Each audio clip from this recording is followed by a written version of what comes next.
You have reached the Highlands Middle School Attendance Hotline. Please leave your child's name, date of absence, reason for the absence, your child's name, and your callback number at the sound of the beep. Reason for the absence. Thank you. Your name as well as a contact phone number. So the storm knocked out power to Highlands High School and the middle school in Fort Thomas, and some parents, as you might imagine, are wondering, why were the kids not sent home?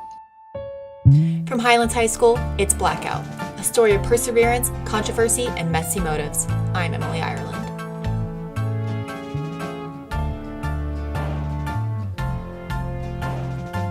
For the last week, I've spent every waking minute trying to find out how such a prestigious high school was quite literally left in the dark. On November 15, 2018, for 266 minutes, 2,500 homes and buildings throughout the small town of Fort Thomas were without power, including Highlands High School. Where was the backup generator? What were administrators doing during the 30-minute period before school began? Without heat, without running water, locked doors, and students in a frenzy, teachers forced to ration their own resources to survive. Some students even resorted to going against their morals to obtain food from the canned food drive. I've had to question my own trust in my educators, my district, and everything I thought I knew about my community in order to take on this investigation. I've scrolled through billions of tweets, shuffled through interview after interview with students, and personally questioned the perpetrators.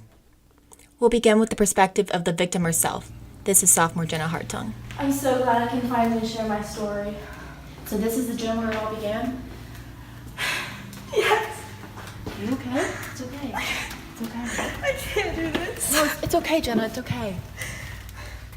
Jenna's been in the Fort Thomas Independent Schools District for over a decade, and she never expected that her second home would eventually become her worst nightmare. This is where Jenna started her morning at 7:46 a.m. that dreadful day. I have flashbacks every time I enter this gym. The reoccurring dreams keep me up at night. I remember sitting in this exact spot, frantically texting and calling my mom and any family members that would pick up the phone. No one came to rescue me. I've never felt more neglected by my family, my school, and my community. This is just one of the many traumatic experiences students suffered through on November 15th. Students resorted to venting on social media in order to spread the word about their situations to friends and relatives. Here are a few tweets I found after hours upon hours of investigation. Fort Thomas School's official Twitter account tweeted, "Students are warm and teachers are teaching. MacBooks are charged." But students on the scene reported differently. One student explained, "I've had a sub. She's confused and I'm dehydrated. What's next?" Another claiming, "Currently sitting at first period with temps dropping and no lessons being taught. Wi-Fi is out, and it's not like most lessons could be done anyway. Even the toilets weren't working," according to this student. "Teachers are teaching? Doesn't sound like it." So Bella, you're telling me the administrators of Fort Thomas Independent Schools were responding to people on Twitter instead of addressing the situation? Yep, that's how I found out about all of it. This is Bella Workman. Fortunately, she slept past her alarm on the day of the incident. She was one of the lucky ones. So Bella, you weren't at school that day? No, I actually overslept because I was up until 3 a.m. doing all my homework. 3 a.m.? Do you usually have that much homework? Yeah, I usually have like a billion hours of homework per night. Highlands is super harsh. I've already heard from your peers about the horrendous conditions you guys have had to endure. I know, it sucks. So let's go back to the issue at hand. The night before the blackout, did you have some kind of peculiar feeling that something weird might go down? Yeah, I had a terrible feeling that night actually, and also I work as a palm reader at Coney Island, so I have some experience with the paranormal. As anyone can tell, Bella clearly has ample experience and expertise in this field. I asked her for a little more information about her intuition that night, but she gave me some conflicting answers. So Bella, how did you feel terrible? Well, usually I can just tell Alexa to turn my lights off, but that night I had to get up and flip the switch off. That's when I had a feeling in the pit of my stomach that something wasn't right. I just knew it was a sign. All of these factors have one common denominator: a blackout.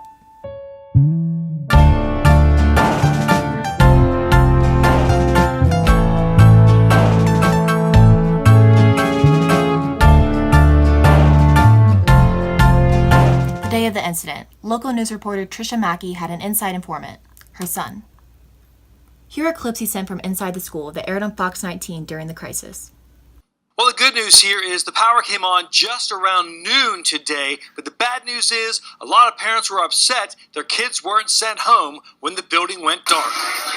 This is video students shot inside the dark hallways at Highlands High School. Dr. Chesser says they felt reassured from Duke Energy the power would not be out long, so they kept the kids in place at just the middle and high school. I mean, I thought everyone was overreacting.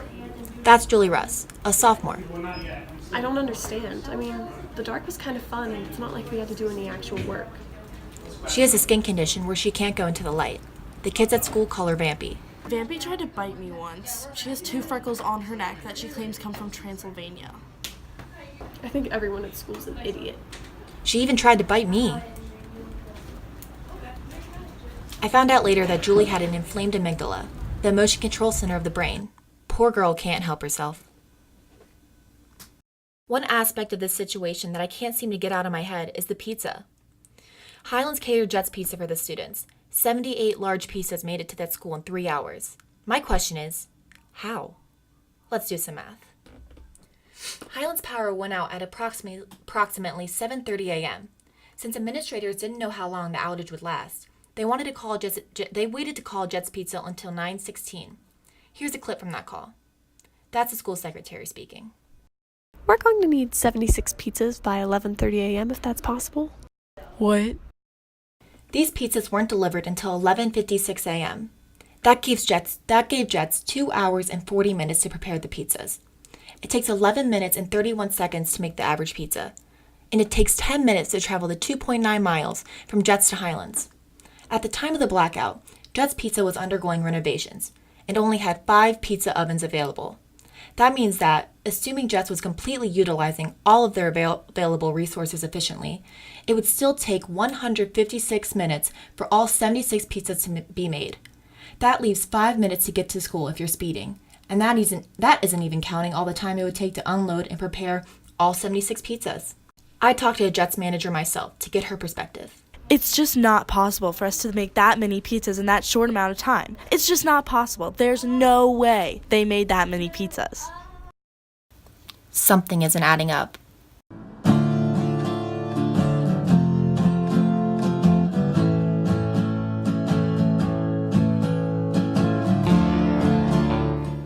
Did Jets somehow know the blackout would be occurring?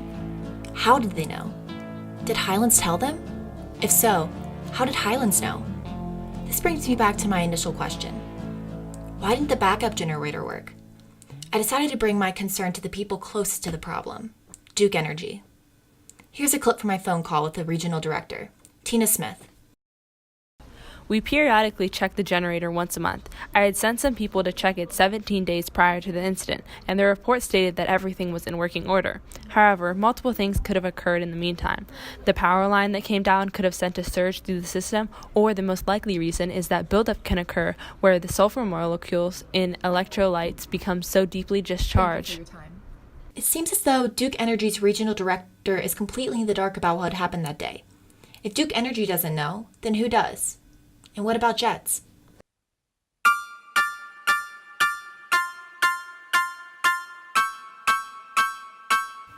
We've explored numerous angles to this story on today's episode. Next week, we'll attempt to unravel the conspiracy theories about the perpetrators of this incident and their motives. I'm Emily Ireland. Next week on Blackout.